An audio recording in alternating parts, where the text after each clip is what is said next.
Bonjour tout le monde, bonjour les enfants, j'espère que tout va bien, que vous êtes bien installés pour l'histoire du jour.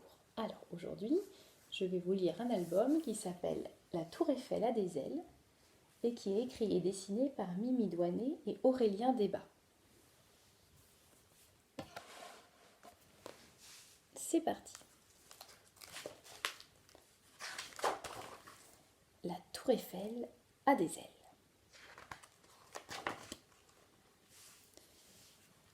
Aujourd'hui, comme chaque jour, la Tour Eiffel a reçu la visite de touristes venus des 4 coins du monde. Et à son tour, la belle rêve de vacances. Moi aussi, je veux voir du pays, murmure-t-elle. Et du haut de ses 324 mètres, la tour Eiffel attend que Paris s'endorme.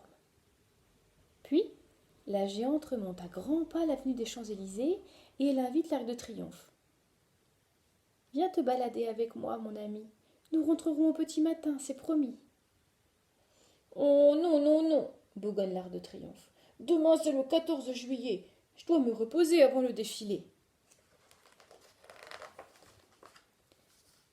Puisque c'est ainsi, la tour Eiffel file seule sur les boulevards.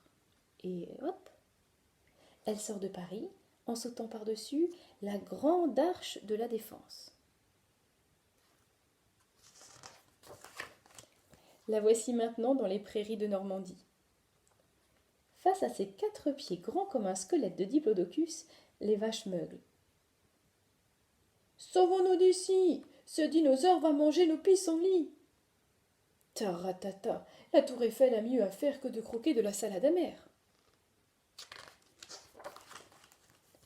Là-bas, sous les étoiles, la géante vient d'apercevoir une plage. Et elle rit en glissant sur les dunes. Je vais prendre mon premier bain de mer. La tour Eiffel fait trempette. Mais difficile de flotter avec un corps d'acier qui pèse le poids de 1500 éléphants. Alors dans l'eau, les phoques de la baie encerclent la nageuse débutante et la rassurent. Nous allons te servir de bouée.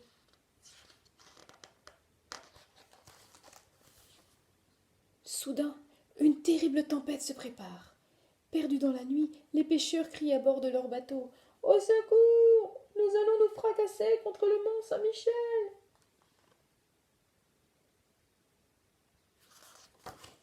Alors aussitôt, la tour Eiffel se redresse, et haute comme 64 girafes, elle fait clignoter sa tête. Nous sommes sauvés! Un nouveau phare éclaire la mer! Se réjouissent les marins. La tour Eiffel continue d'illuminer les flots jusqu'au lever du soleil. Puis, fatiguée d'avoir veillé toute la nuit, elle bâille en s'allongeant au bord de la Seine, juste là où le fleuve se jette dans la mer. Oh, je vais faire une petite sieste. Quel sommeil! La tour Eiffel dort si profondément qu'elle ne voit pas passer les coureurs du Tour de France. En tête de la course, le maillot jaune sifflote. Super! Plus de détours à faire avec ce grand pont de fer. Et quand la tour Eiffel se réveille, il fait grand jour. Vite, vite, il faut qu'elle soit de retour à Paris, fidèle au poste dès 9 heures pour compter ses admirateurs. Alors zou, la géante décolle du sol. Et en la voyant traverser les nuages, les oiseaux croient rêver.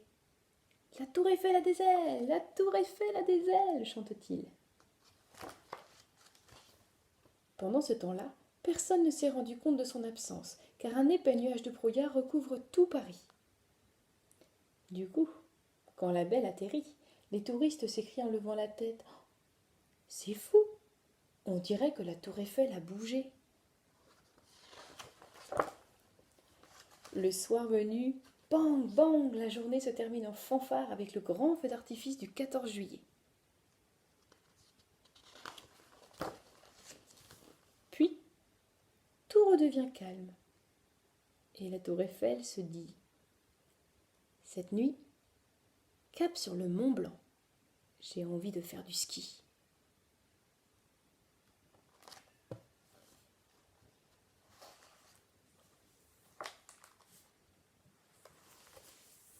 Et voilà pour cette histoire.